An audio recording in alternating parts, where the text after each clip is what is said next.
دنیا کې هر سړی د لوی لوی مشکلاتو سره مخامخ دی. څوک د اولاد د وجې، څوک د بابا د وجې، څوک د کوروالا د وجې، څوک د یار د وجې، څوک د کاروبار د وجې، څوک د بیروزګارۍ د وجې، څوک د نور مشکلاتو د وجې. د الله رسول ما او تا ته لاره روښولې ده د هغه د قرآن او د حدیث په رڼا کې دننه. د دې څه علاوه بله خبره نه ده. اوس داسې نه ده چې یو سړی ډېر پریشان دی، د الله رسول فرمایي ته به خامخا ځې په تبلیغ کې، ته به خامخا ځې جهاد لره، ته به خامخا روزې نیسې. دا خبره نه ده. بس چې زما او ستا پریشاني ده د الله رسول ما او تا ته راښولې ده. ستا د پریشانۍ علاج د الله رسول فرمایي زه درښایم.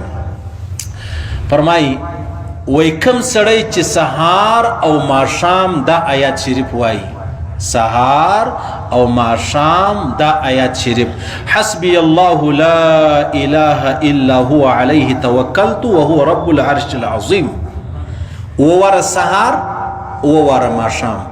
او که ته دا په رښتیا زړه وایې هم او که په درواغ وایې هم. ابو داود شریف حدیث دی. کم سړی سهار و ماښام واره دا ذکر کوي چې حسبي الله لا اله الا هو توکلت، لا اله الا هو علیه توکلت وهو رب العرش العظیم، واره سهار واره ماښام وایي. د الله رسول فرمایي هر قسم فکر سوچ خرابېده چې کوم دی د الله رسول فرمایي په دغه کې الله رب العزت ستا سوچ او فکر چې دی هغه در برابروي، ستا غمونه چې دی هغه لرې کوي. نه هغه خلکو چا څه پوښتنه وکړي څنګه یې والله سور مې نه دی برابر. د الله رسول فرمایي سهار و ماښام واره دغه آیات شریف تاسو وایاست. چې تاسو واره دغه آیات ووایئ، کې د زړه ووایئ هم او کې د مسخرو ووایئ هم، کې د رښتیا ووایئ چې یاره آیات د الله رسول فرمایلي ته یې وایاست، په دا یې ووایئ هم، که هسې بس عادت دي و بس دا تورې دې ویل هم. الله رسول فرمایي، د الله رسول فرمایي ستا ټول غمونه، ستا ټول د فکر خرابېده، ستا ټول د سر خرابېده، ستا ټول هغه مزاج و مغزه خرابېده، د الله رسول فرمایي دا به لرې کېږي. حسبي الله لا اله الا هو عليه توکلت وهو رب العرش العظیم، وواره سهار وواره ماښام. اوس چې زه ګرځم پر طبیبانو باندې، پر حکیمانو باندې، پر پیرانو باندې چې یاره داسې مې طبیعت خراب دی، بس ټوله ورځ ټینشن یم، بس دماغ مې نه برابر، یو شی خوند نه راکوي، دنیا خوند نه راکوي، کاروبار خوند نه راکوي، بچان خوند نه راکوي، نو چې بیا زه پیر لره ورځم یا حکیم لره ورځم، طبیب لره ورځم، ډاکټر لره ورځم، نو ستاسو څه خیال دی؟ تر دې ټولو زیاته د محمد رسول الله خبره نه ده حق ده. بیا یې ولې زه نه کوم؟ ګورئ یو ډاکټر مریض ته دوا ورکړي، مریض ول راغلی دی چې زما داسې مطلب پلانۍ بیماري ده، ډاکټر دوا ورکول انشاءالله ته به جوړ شي، د دغه دوایي څه دی دوایي راوړي په کور کې کښېږدي، په فریج کې کښېږدي، په یخچال کې کښېږدي، نو دی جوړېږي؟ د ډاکټر په دوا دی جوړېږي؟ نو خو نه جوړېږي چې تا تر څو دا استعمال کړی نه یي.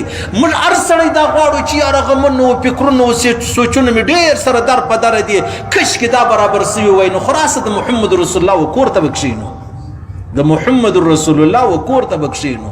د محمد څونه عظیم شیان. دا اوس را روان یم یو شاعر شعر وایي، نعت یې وایي، ولا امینه ولاړه محمد په غیږ کې نیولی. داسې څه اشعار یې ویل.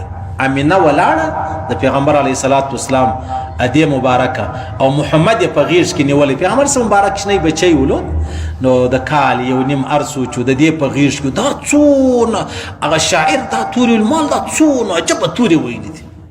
شاعران بلاوې خلک دي، څنګه تورې ویلي دي د پیغمبر علیه السلام ادې مبارکه بیبي امینه رضی الله تعالی عنها او محمد رسول الله کشنی بچی ماشوم د ادې په غیږ کې. دا به څنګه سن و یار. او الحمدلله ثم الحمدلله الحمدلله. څه خبرې موږ خو ملایان خلک یو، ملایان خو مطلب بغیر د ذکر، بغیر د تلاوت، بغیر د قرآن دیګر څه بل کار، دغه زموږ کاروبار دی. الحمدلله ما نن هم د تهجد په دعا کې د محمد رسول الله بابا ته دعا کړې ده، د محمد رسول الله وادي ته هم دعا کړې ده. او داسې دعا مې نه ده کړې لکه زه چې خپل بابا وادي ته کوم. دونه دعا مې کړې ده چې څومره د محمد رسول الله شان دی زما د وس مطابق. تاسو په آینده کې د محمد رسول الله صلی الله علیه وسلم مبارک چې ذکر کوئ یادوئ سي، بابا یې هم یادوئ، ادې یې هم یادوئ، بابا یې هم یادوئ، ادې یې هم یادوئ.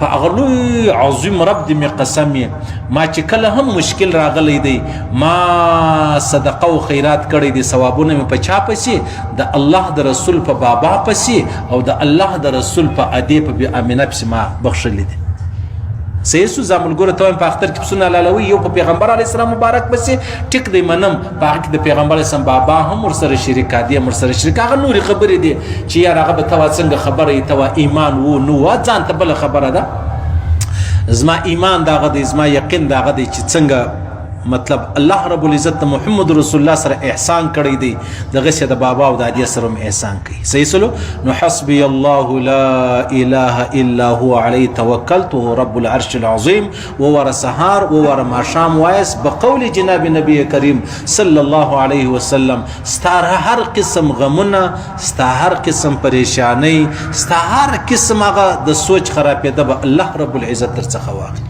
که ته خاص په دغه خاطر وایه هم او که چیرې دغه خاطر نه بس اسې وایه وای ذکر دی پاسکارو کې راغلی دی هم به الله رب العزت ستا د زړه تسلي او سکون چې دی هغه در نصیب کوي اوس نو دا به مې ګرانه خبره خو مې نه درته کړې یو ور پې خرچه به هم نه پر راځي و یعنې دا به هم نه چې زه وځم اودس کوم غسل کوم صفا کالي اغوندم پلانی کوم دا به مې هم نه یې پکې کړی و نو چې دومره اسانه تورې حتی بغیر د غسل هم سړی ویلی سي پر یو چا باندې غسل واجب دی فرض دی بغیر د غسل دی کنر دی که بل څوک صحیح سو بس دغه تورې وایي هېڅ پروا نه لري دا د الله رسول فرمایي دا د الله رسول فرمایي او دغه تورې به خپلوئ خامخا به خپلوئ صحیح ده مګر زه پر ملایانو پر پیرانو داسې مې زړه پریشانه دی داسې غمګینه یم خوب نه راځي او داسې مې طبیعت خراب دی یاره د محمد رسول الله شان د محمد رسول الله عظمت دا ما اوستا او مخ ته پروت بیا موږ پر کومه باندې ځغلو بس خامخا به یو غله لره ورچې هغه وایي یاره زه به داسې تعویض درکړمه بس ستا به ټولې پریشانۍ ختمې سي یاره په دا سبا چې ورشې تا ته پرون ډېر پریشانه یم که پریشانۍ ختمېدلې خو ستا به د 3 روپۍ پریشاني ختمه سوې وه چې د 3 روپۍ دپاره ناست دی صحیح ده که ختمېدلی په دې خبرو نه ختمېږي بس خبره هغه ده چې الله او رسول کړی الا بذکر الله تطمئن القلوب بس نور هیڅ خبرې په دې کې چلیږي نه